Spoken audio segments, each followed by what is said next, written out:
নিজের হেয়ারকে সুন্দরভাবে ফুটিয়ে তোলার জন্য থাকে আমাদের নানা ভাবনা। এই পর্বে আপনাদের জন্য থাকছে হেয়ার স্ট্রেট লুক নিয়ে বিশেষ আয়োজন। আমরা চুলকে সুন্দর করে একটু আয়রন করে নিচ্ছি।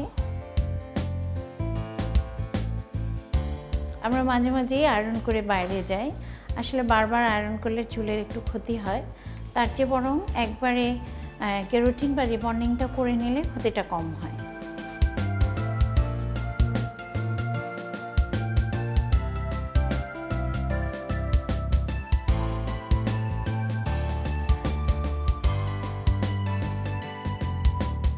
আমরা হালকা আয়রন দিয়ে দিচ্ছি, খুব চেপে চেপে করছি না, চেপে করলে চেহারাটা অনেক চাপা হয়ে যায়।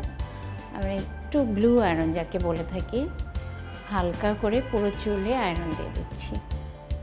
এতে শাইনিং লুক চলে আসবে, স্ট্রেটও লাগবে।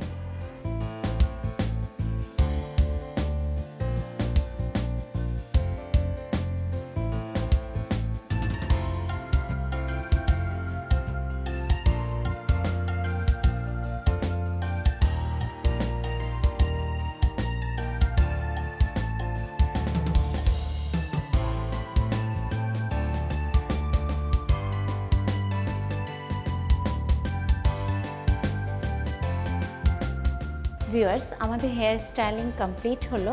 আমরা এখানে শুধুমাত্র হেয়ার আয়রন করে দিয়েছি, যেহেতু খুব লাইট একটা মেকআপ আমি দেখিয়েছি, এর সাথে খুব সিম্পল আমরা যাতে বাইরে যেতে পারি সেজন্যই আমরা চুলটাকে শুধুমাত্র আয়রন করে দিয়েছি। আমার মনে হয় খুব সিম্পল লুকে আমাদের মডেলকে বেশ ভালোই লাগছে। চলুন দেখে নিই কমপ্লিট একটি মেকওভারে কেমন লাগছে আনায়েশাকে।